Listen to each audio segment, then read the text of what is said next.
বন্ধুরা, আমার ইউটিউব চ্যানেলে আপনাদের স্বাগত জানাই। আজ ভুটান সিরিজের দ্বিতীয় পর্ব নিয়ে আমি আপনাদের কাছে চলে এসেছি। গতকাল রাতে আমরা ভুটানের থিম্পুতে এসে পৌঁছেছি। ভুটান একটি রাজতান্ত্রিক দেশ। ভুটানের অধিবাসীরা নিজেদের দেশকে মাতৃভাষায় ড্রুকিউল বা ল্যান্ড অফ থান্ডার ড্রাগন বলে ডাকেন।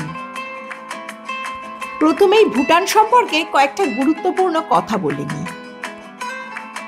এখানকার মানুষেরা ব্যবহারকে অত্যন্ত গুরুত্ব দেন। এখানকার সকলেই অত্যন্ত আস্তে ধীরে এবং মিষ্টি করে হেসে কথা বলেন। এদের মধ্যে কোনো রকম উত্তেজনা নেই। ভুটানে হ্যাপি ইন্ডেক্স বলে একটি কথা বিশেষভাবে প্রচলিত। এই হ্যাপি ইন্ডেক্স হলো গ্রস ন্যাশনাল হ্যাপিনেস বা GNH। এটি একটি পরিমাপ যা অর্থনৈতিক বৃদ্ধির চেয়ে সুস্থতা এবং ভালো থাকাকে অগ্রাধিকার দেয়। ভুটান হলো বিশ্বের একমাত্র কার্বন নেগেটিভ দেশ। কারণ ভুটানের বিশাল সুরক্ষিত বনভূমি দেশের কার্বন ডাই অক্সাইডকে শোষণ করে, তাই দেশটি কার্বন নেগেটিভ। সরকারের সংবিধানে একটি বাধ্যতামূলক নিয়ম আছে যে দেশের 60% ভূমিকে বনভূমি হিসেবে রাখতে হবে। তাই এখানে অক্সিজেন উদ্বৃত্ত পরিমাণে পাওয়া যায়। ভুটানের হেলথ ইন্স্যুরেন্স এবং বেসিক এডুকেশন এখানকার নাগরিকদের জন্য সম্পূর্ণ ফ্রি। এখানকার সরকার সংবিধান অনুযায়ী হেলথ ইন্স্যুরেন্স এবং কিন্ডার গার্ডেন থেকে 12 ক্লাস পর্যন্ত বেসিক এডুকেশন প্রতিটি নাগরিককে বিনামূল্যে দিয়ে থাকেন। ভুটানে ভারতের ফোনের কোনো সিম কাজ করে না, তাই এখানে সে আপনাকে প্রথমেই 150 টাকার বিনিময়ে একটা সিম নিতে হবে। তবে হোটেলে কিন্তু ওয়াইফাই পাবেন। ভারতের কোনো ATM card, debit card, PhonePe, GPay এখানে চলে না, তাই ক্যাশ ক্যারি করবেন। ভারতীয় সব টাকাই ভুটানে চলে, তাই কোনো অসুবিধে নেই। ভুটানের একটা জিনিস আমাদের খুব অবাক করেছে, সেটা হলো থিম্পুতে কোনো ট্রাফিক সিগন্যাল নেই, নেই কোনো ট্রাফিক পুলিশ। রাস্তায় জেব্রা ক্রসিং রয়েছে। মানুষ যখন পারাপার করেন তখন যে কোনো গাড়ি সে যতই স্পিডে আসুক না কেন দাঁড়িয়ে পড়বে। আর এই ভুটান ট্রিপে কিন্তু গাইড মাস্ট।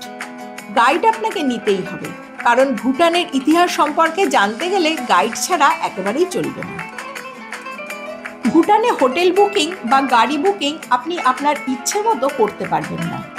ভুটান সরকারের একটি ওয়েবসাইট আছে, bhutan.travel। এই সাইটে গিয়ে আপনাকে হোটেল চুজ করতে হবে। এছাড়াও এই ওয়েবসাইট থেকেই আপনাকে রেজিস্টার্ড গাড়ি এবং গাইড বেছে নিতে হবে।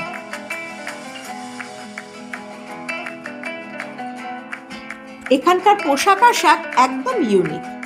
এখানে রাজা থেকে শিশু, রানী থেকে সাধারণ মহিলা সবাই একই রকমের পোশাক পরেন। এখানে ছেলেদের পোশাককে বলে ভো, আর মহিলাদের পোশাককে কেরা বলে। থিম্পু হলো ভুটানের রাজধানী। এখানেই ভুটানের রাজা রাজপ্রাসাদে বসবাস করেন। ভুটানের জনসংখ্যা মোটামুটি 7 লক্ষ। তার মধ্যে বুদ্ধিস্ট 80%, হিন্দু 17% এবং খ্রিস্টান 3% রয়েছে। আজ আমাদের প্রথম গন্তব্য ন্যাশনাল মেমোরিয়াল চোরটেন। চোরটেনকে বাংলায় স্তূপা বলে, অনেকে আবার একে বুদ্ধা পয়েন্টও বলেন। যেতে যেতে দেখলাম অগণিত মানুষ সারিবদ্ধভাবে এখানে লাইন দিয়ে প্রার্থনা করার জন্য এগিয়ে চলেছেন। এরা অসম্ভব শৃঙ্খলা পরায়ণ, কোনো কিছুতেই এদের তাড়াহুড়ো নেই। গাড়ি থেকে নেমে কিছুটা হেঁটে আমরা গ্রেট বুদ্ধ দোরদেনমার প্রবেশদ্বারে পৌঁছলাম। এখানে প্রত্যেককেই টিকিট কাটতে হবে। এখানকার টিকিট মূল্য জনপ্রতি 500 টাকা।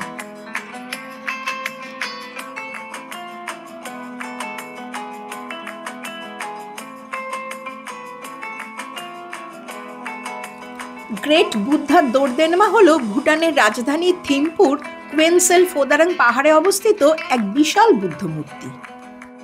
চতুর্থ রাজা জিগমে সিংয়ে ওয়াংচুকের 60তম জন্মবার্ষিকী উদযাপন উপলক্ষে এই বুদ্ধ মূর্তিটি এখানে প্রতিষ্ঠিত করা হয়।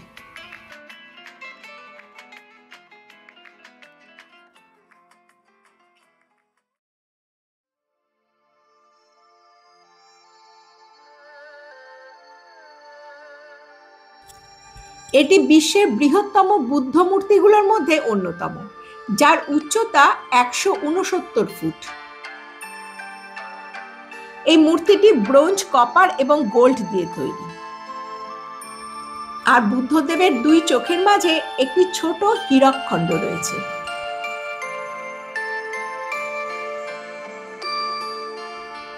এই বৃহত্তম মূর্তিটির নির্মাণ শুরু হয় 2006 সালে এবং সমাপ্ত হয় 2015 সালে।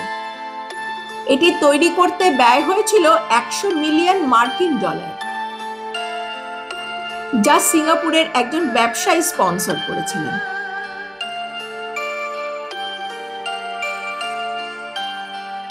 এখানে ভেতরে ফটোগ্রাফি একেবারেই নিষিদ্ধ, তাই ভেতরের কোনো কিছুর ছবি তোলা যায়নি।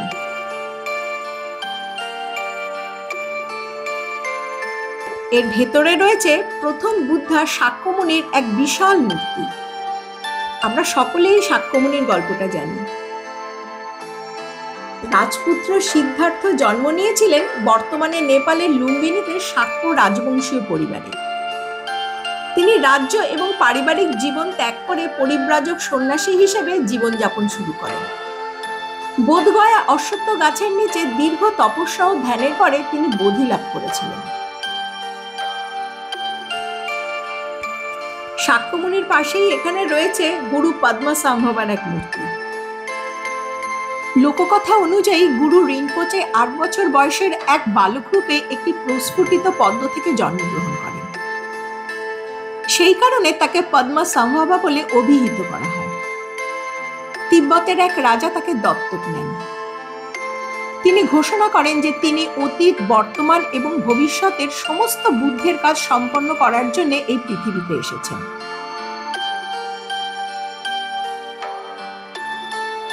এখানে নামগিয়ালের মূর্তিও রয়েছে, যাকে ফাউন্ডার অফ ভুটান বলা হয়। তিনি প্রথমে তিব্বতে বাস করতেন। শোনা যায় সেখানে তার প্রতিদ্বন্দ্বী আরেকজন মঙ্ক ছিলেন, যার সঙ্গে নামগিয়ালের সম্পর্ক বিশেষ ভালো ছিল না। তিব্বতের নামগিয়াল বিশেষ গুরুত্ব না পাওয়ায় গুরু রিংপোচের স্বপ্নাদেশ পেয়ে উনি ভুটানে চলে আসেন। সেই সময় ভুটান অনেকগুলো অংশে বিভক্ত ছিল। প্রতিটি অংশে একজন করে শাসক ছিলেন। দেশে কোনো ঐক্য ছিল না। নামগিয়াল এসে সব বিদ্বেষ মিটিয়ে সবাইকে ঐক্যবদ্ধ করতে সক্ষম হয়েছিলেন। উনি ভুটানে নতুন ভাষা, পোশাক আশাক, খাদ্য সবকিছু প্রচলন করেছিলেন। বর্তমানে ভুটান যা তা পুরোটাই নামগিয়ালের সৃষ্টি। এই মূর্তির তলদেশে একটা বড় অডিটোরিয়াম রয়েছে। সেখানেও একটা বিশাল বুদ্ধ মূর্তি রয়েছে। দেওয়ালে রয়েছে 1,08 ইঞ্চি লম্বা এবং 25,012 ইঞ্চি লম্বা একই রকমের ব্রোঞ্জের বুদ্ধ মূর্তি। আজ এখানে প্রচুর মানুষ প্রার্থনায় যোগ দিতে এসেছেন।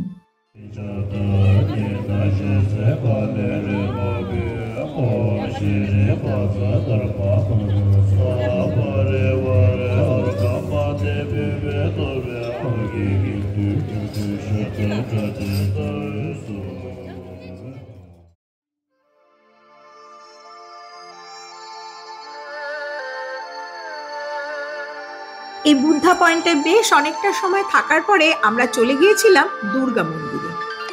এই থিম্পুতে একটি দুর্গা মন্দির রয়েছে। ভুটানের রাজা হিন্দুদের এই মন্দিরটি উপহার দিয়েছিলেন। দক্ষিণ ভুটানেও অনেক হিন্দু মন্দির রয়েছে। পাহাড়ের কোলে চারদিক খোলামেলা ঝকঝকে এই দুর্গা মন্দিরটি ভারী সুন্দর।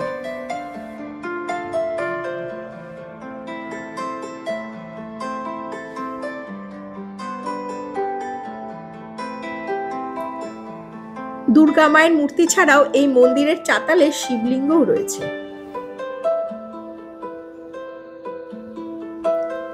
এই মন্দির চত্বর থেকে পুরো থিম্পু শহরটাকে চমৎকার দেখা যায়।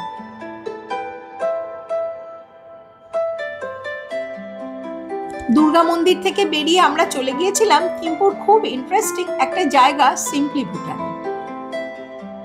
এই সিম্পলি ভুটান হলো একটি লিভিং মিউজিয়াম। এখানকার এন্ট্রি ফি জনপ্রতি 1000 টাকা। এটা এমনই একটা সেটআপ যেখানে এলে আপনি ভুটানের ইতিহাস, জীবনযাত্রা, খাওয়া দাওয়া, সংস্কৃতি ইত্যাদি বিষয়ে একটা সম্যক ধারণা পেয়ে যাবেন। আমি সিম্পলি ভুটানকে নিয়ে একটা আলাদা পর্ব করেছি, আপনারা চাইলে সেটা দেখতে পারেন। আমি ডেসক্রিপশন বক্সে সেই লিঙ্কটা দিয়ে দেব।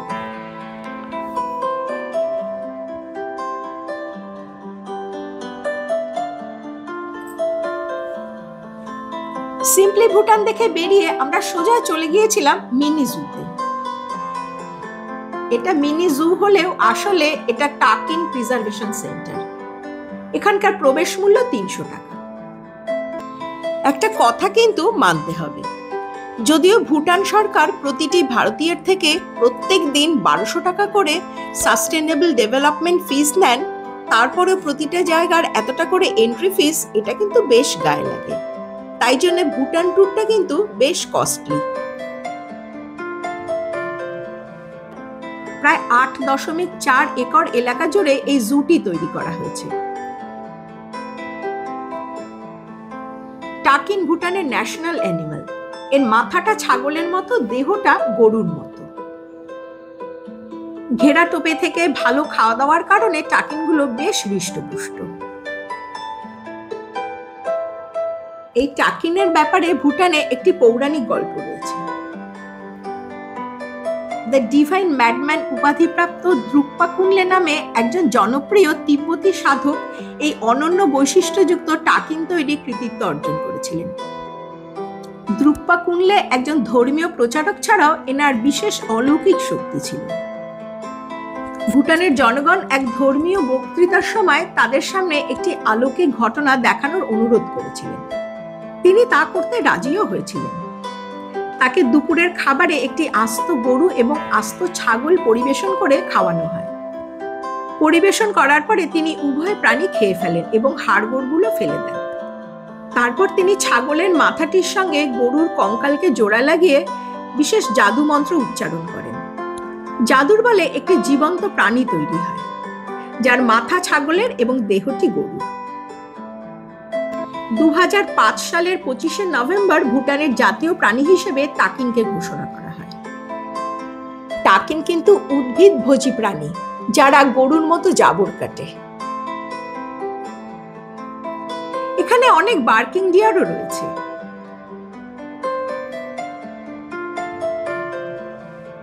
জু দেখে আমরা হোটেলে ফিরে এসেছিলাম। ফিরে এসে লাঞ্চ সেরে নিয়েছিলাম। কিছুক্ষণ রেস্ট নিয়ে এবার চললাম বহু প্রতীক্ষিত গ্লোবাল পিস ফেস্টিভ্যাল দেখতে।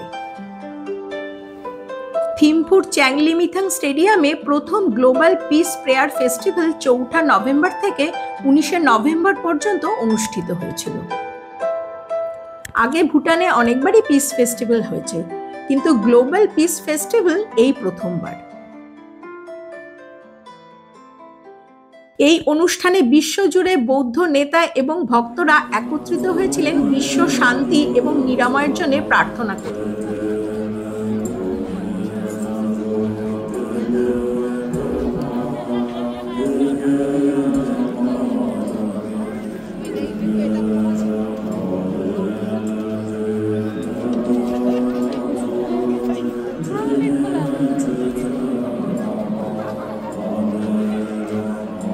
ভুটানে প্রথমবার অনুষ্ঠিত এই গ্লোবাল পিস ফেস্টিভ্যালের মতো এত বড় একটা মহৎ অনুষ্ঠানের সাক্ষী হতে পেরে মনটা এক অদ্ভুত ভালো লাগায় ভরে গিয়েছিল।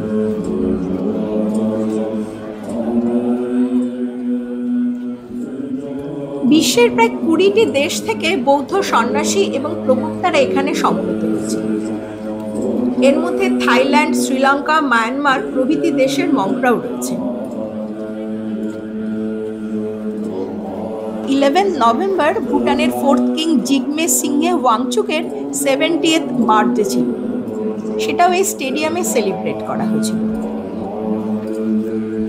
ভারতবর্ষের প্রধানমন্ত্রী নরেন্দ্র মোদী ভুটানের রাজার আমন্ত্রণে এই অনুষ্ঠানে যোগ দিতে এসেছিলেন।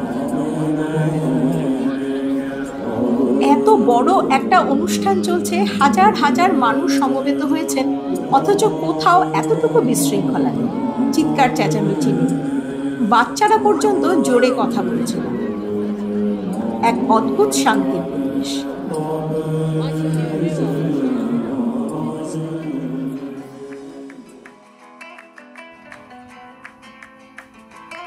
আমরা এই প্রার্থনা সভায় বেশ অনেকটা সময় কাটিয়েছিলাম।